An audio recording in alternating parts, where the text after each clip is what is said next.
You are listening to The Masque of the Red Death, written by Edgar Allan Poe.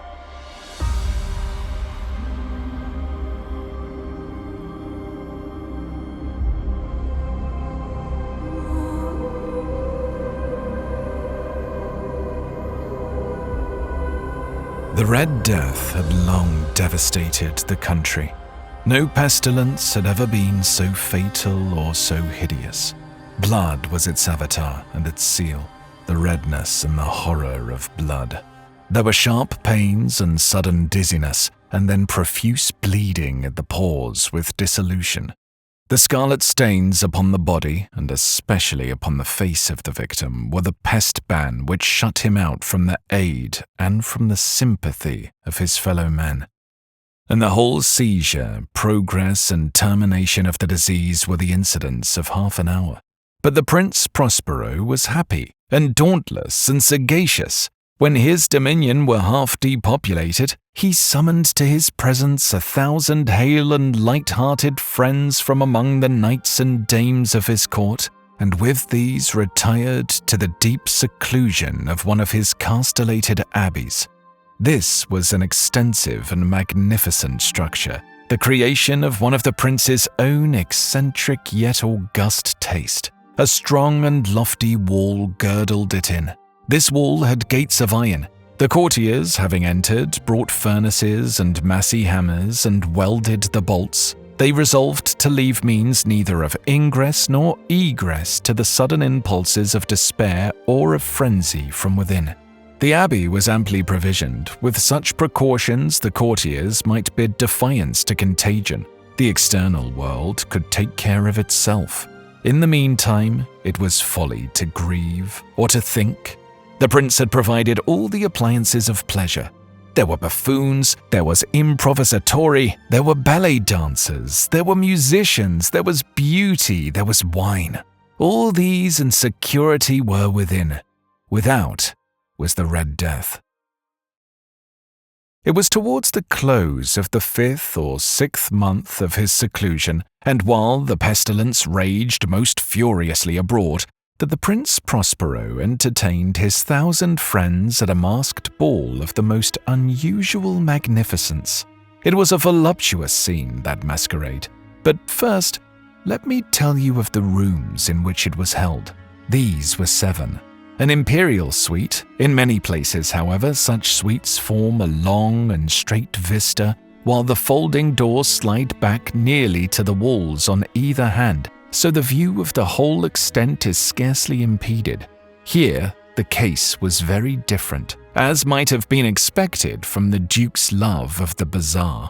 The apartments were so irregularly disposed that the vision embraced little but more than one at a time. There was a sharp turn at every 20 or 30 yards, and at each turn, a novel effect. To the right and left, in the middle of each wall, a tall and narrow Gothic window looked out upon a closed corridor which pursued the windings of the suite. These windows were of stained glass whose colour varied in accordance with the prevailing hue of the decorations of the chamber into which it opened. That, at an eastern extremity, was hung, for example, in blue, and vividly blue were its windows. The second chamber was purple in its ornaments and tapestries, and here the panes were purple. The third was green throughout, and so were the casements. The fourth was furnished and lighted with orange, the fifth with white, the sixth with violet.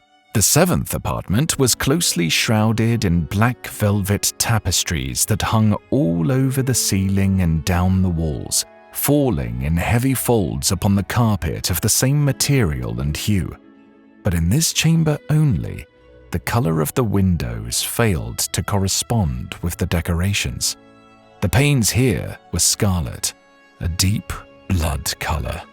Now, in no one of the 7 apartments was there any lamp or candelabrum amid the profusion of golden ornaments that lay scattered to and fro or depended from the roof. There was no light of any kind emanating from lamp or candle within the suite of chambers, but in the corridors that followed the suite, there stood, opposite to each window, a heavy tripod bearing a brazier of fire that projected its rays through the tinted glass and so glaringly illuminated the room, and thus were produced a multitude of gaudy and fantastic appearances. But in the western or black chamber, the effect of the firelight that streamed upon the dark hangings through the blood-tinted panes was ghastly in the extreme, and produced so wild a look upon the countenances of those who entered that there were few of the company bold enough to set foot within its precincts at all. It was in this apartment also that there stood against the western wall a gigantic clock of ebony. Its pendulum swung to and fro with a dull, heavy, monotonous clang, and when the minute hand made the circuit of the face, and the hour was to be stricken, there came from the brazen lungs of the clock a sound which was clear and loud and deep and exceedingly musical.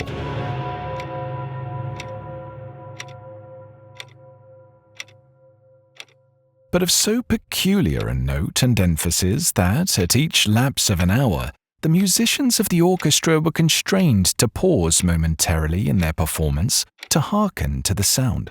And thus the waltzers perforce ceased their evolutions, and there was a brief disconcert of the whole gay company, and while the chimes of the clock yet rang, it was observed that the giddiest grew pale, and the more aged and sedate passed their hands over their brows as if in confused reverie or meditation. And when the echoes had fully ceased, a light laughter at once pervaded the assembly. The musicians looked at each other and smiled as if at their own nervousness and folly, and made whispering vows each to the other that the next chiming of the clock should produce them in no similar emotion. And then, after the lapse of 60 minutes, which embrace 3,600 seconds of the time that flies, there came yet another chiming of the clock.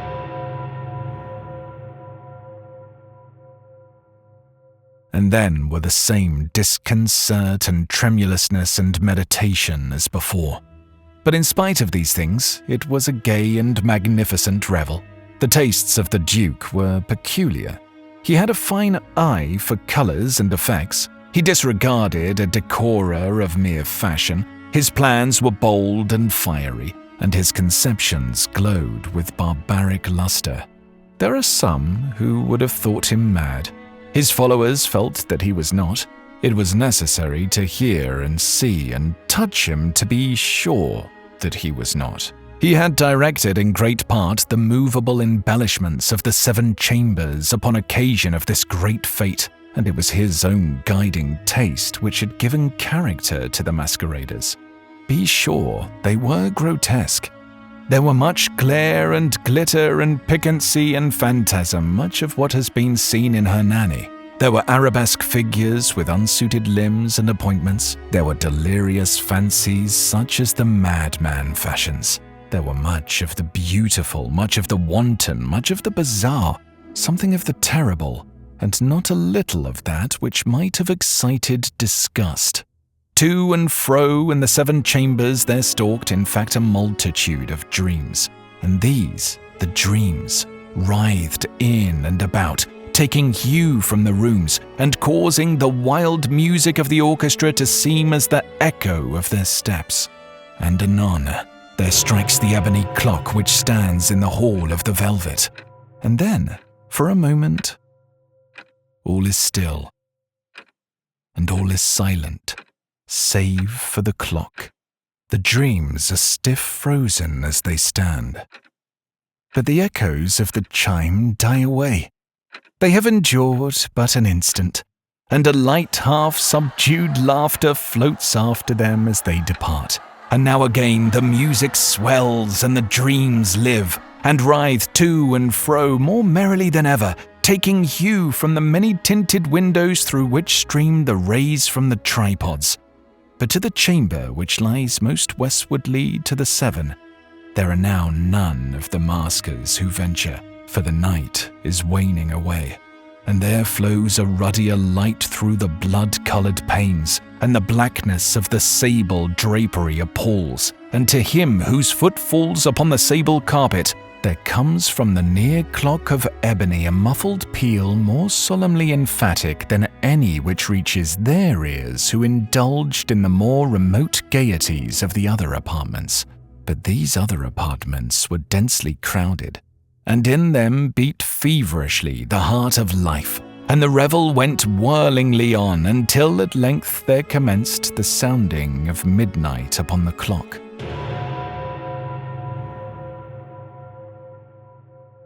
And then the music ceased, as I have told, and the evolutions of the waltzers were quieted, and there was an uneasy cessation of all things as before. But now there were 12 strokes to be sounded by the bell of the clock, and thus it happened, perhaps, that more thought crept, with more time, into the meditations of the thoughtful among those who revelled.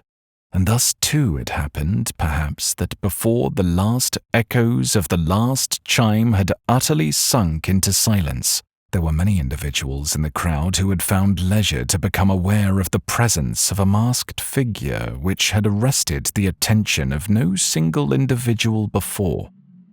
And the rumour of this new presence having spread itself whisperingly around, there arose at length from the whole company a buzz or murmur, expressive of disapprobation and surprise, then, finally, of terror, of horror, and of disgust. In an assembly of phantasms such as I have painted, it may well be supposed that no ordinary appearance could have excited such sensation.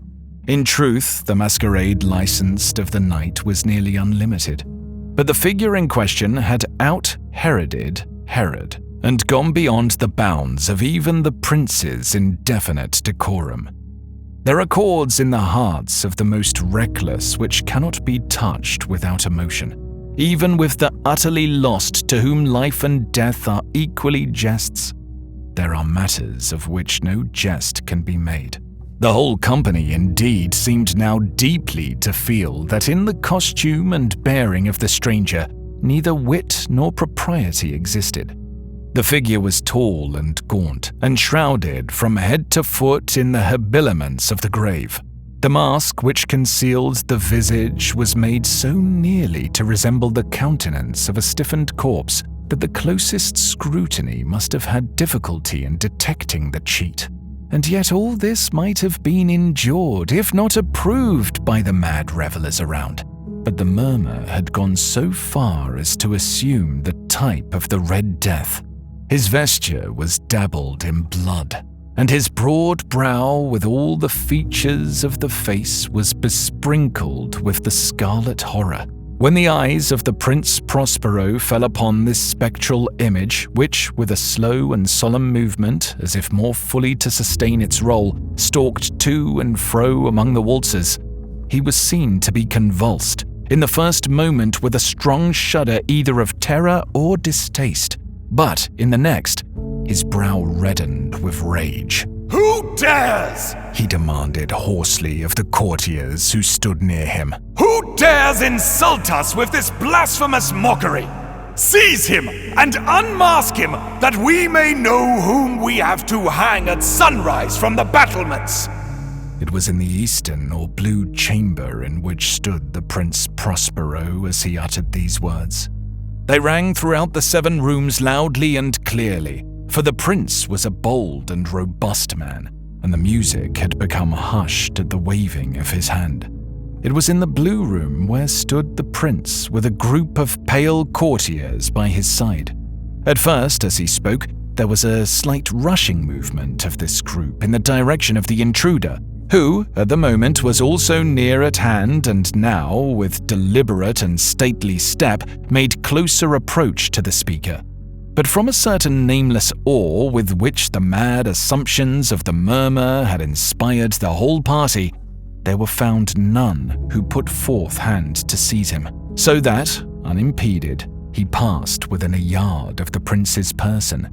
And while the vast assembly, as if with one impulse, shrunk from the centres of the room to the walls, he made his way uninterruptedly, but with the same solemn and measured step which had distinguished him from the first, through the blue chamber to the purple, through the purple to the green, through the green to the orange, through this again to the white, and even thence to the violet, ere a decided movement had been made to arrest him. It was then, however, that the Prince Prospero, maddeningly with rage and the shame of his own momentary cowardice, rushed hurriedly through the 6 chambers while none followed him on account of a deadly terror that had seized upon all. He bore aloft a drawn dagger, and had approached in rapid impetuosity to within 3 or 4 feet of the retreating figure, when the latter, having attained the extremity of the velvet apartment, turned suddenly and confronted his pursuer. There was a sharp cry, and the dagger dropped gleaming upon the sable carpet, upon which, instantly afterwards, fell prostrate in death the Prince Prospero. Then, summoning the wild courage of despair, a throng of the revellers at once threw themselves into the black apartment, and, seizing the mummer, whose tall figure stood erect and motionless within the shadow of the ebony clock, gasped in unutterable horror at finding the grave cerements and corpse-like mask which they handled with so violent a rudeness, untenanted by any tangible form. And now was acknowledged the presence of the Red Death.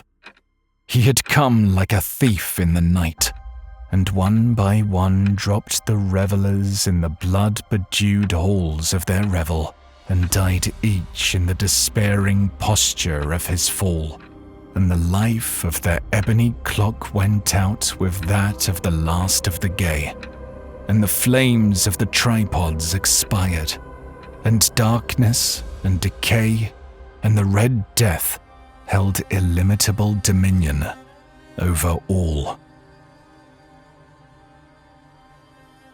You have been listening to The Masque of the Red Death by Edgar Allan Poe, narrated by J. Forrester. This is a Coffee Break Fiction production. For more short fiction, please subscribe.